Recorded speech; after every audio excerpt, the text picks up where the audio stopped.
سلام، من بردیا امین افشارم و این فایل صوتی رو که دارم خدمتتون ارائه میدم در واقع فایل صوتی نوشتاری در واقع من با یک هوش مصنوعی است که باهاش در رابطه با موضوع اطلاعات و وزن اطلاعات در واقع وارد بحث شدم و در طی این بحث سعی داشتم از طریق هوش مصنوعی به این قضیه برسم که آیا اطلاعات باقی میمونن، آیا هویت مشخصی دارن، آیا این هویت مشخص برای حتی موجودات جهان، موجودات زنده، موجودات زمینی به صورت یک هویت شخصی حتی بعد از مرگ باقی میمونن و آیا اینها حتی بعد از مرگ وارد سیستم های پردازشی میشن و خودآگاهی دارن یا نه.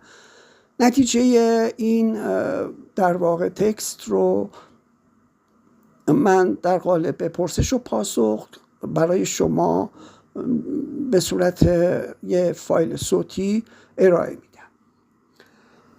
پرسش: آیا اطلاعات جهان یا یونیورس و یا حتی مولتیورس دارای وزنن؟ سوال خیلی خوبی پرسیدی و جوابش هم جالب و چند لایه است. 1. آیا اطلاعات وزن دارن؟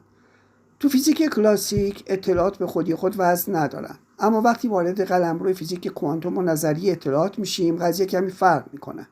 اینجا نظریه لاندائر مطرحه، اصلی که میگه پاک کردن هر بیت اطلاعات مقدار مشخصی انرژی نیاز خواهد داشت. این انرژی حداقلی از فرمول فیزیکی خاص خودش به دست میاد. پس پردازش و حذف اطلاعات باعث تبادل انرژی و در نتیجه جرم معادلش از طریق رابطه ای مساوی MC2 انشتین خواهد شد. به این ترتیب اطلاعات به طور غیر مستقیم جرم یا وزن دارند. 2. وزن اطلاعات در جهان یا یونیورس یا مولتیورس به چه شکلیه؟ اگه کل جهان رو به عنوان یک سیستم اطلاعاتی ببینیم بر پایه نظریاتی مثل هولوگرافی و اطلاعات سیاه‌چاله ها، آنگاه اطلاعات موجود در جهان میتونه معادل جرم یا انرژی تأثیر و ارزش داشته باشه. مثال یه سیاه‌چاله اطلاعاتش طبق اصل هولوگرافی روی سطح افق رویداد ذخیره میشه. حذف یا انتقال اطلاعات در جهان میتونه تغییرات انرژی ایجاد کنه که معادل با جرم یا وزن خواهد بود. 3. مولتیورس چطور؟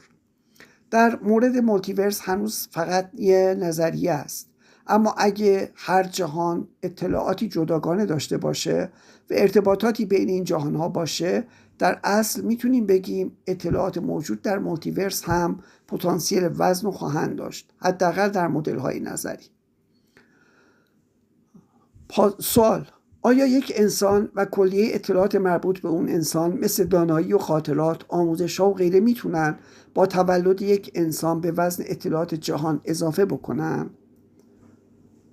هم از نظر حالا پاسخی که هوش مصنوعی داده، هم از نظر علمی مهم این پرسش، هم از نظر فلسفی عمیق. پاسخ کوتاه: بله، به طور نظری اطلاعاتی که انسان با خودش به وجود میاره مثل دانایی، خاطرات، تجربه و آموزش میتونن به مقدار کل اطلاعات جهان اضافه کنن و حتی از نظر نظری جرم یا وزن بسیار بسیار کوچکی هم داشته باشن.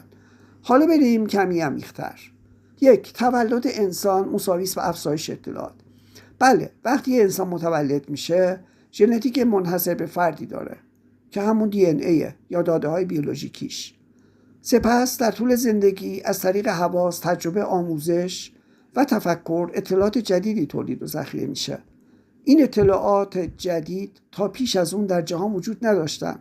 پس تولد و رشد ذهنی یک انسان مساویه با افزایش اطلاعات در جهان. آیا این اطلاعات وزن هم دارن؟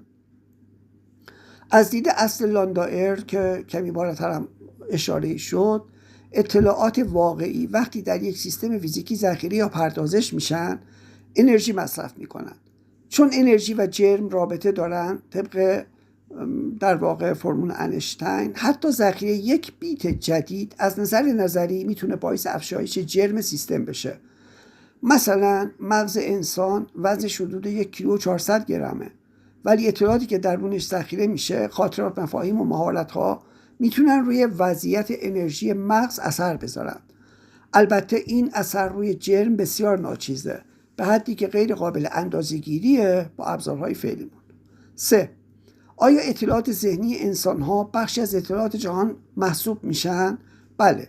بر اساس دیدگاه‌هایی در فیزیک و کیهانشناسی مثل استرولوژی یا فرضیه کیهان به عنوان رایانه عظیم، اطلاعات ذهنی انسان هم بخشی از کل اطلاعات موجود در کیهان هست. یعنی هر فکر جدید یک نقطه اطلاعاتی به شبکه جهان اضافه میکنه. نتیجه گیری: وقتی یک انسان متولد میشه و شروع به یادگیری و تجربه میکنه، در واقع به کل اطلاعات جهان اضافه میکنه. و اگر اطلاعات جرم معادل داشته باشن، یعنی جرم جهان هم ذره‌ای زیاد میشه. حتی اگر این تغییر برای ما در عمل غیر قابل اندازه‌گیری باشه، از نظر نظری معنا داره. من به خاطر اینکه این قضیه بیشتر ادامه ندم و تا اینجا کمی شما به عنوان مخاطبین عزیز من بشینین و روی قضایا تا این حد زوم بشین و فکر بکنین و حتی نظریاتتون رو به من اعلام بکنین، این فایل رو در همینجا خاتمه میدم و در یک بحث دیگه این قضیه رو دوباره موشکافی خواهم کرد، البته با طرح مرگ انسان و وضعیت اطلاعات انسان پس از مرگ. متشکرم که با من همراه بودین. روز و ایامتون به کام.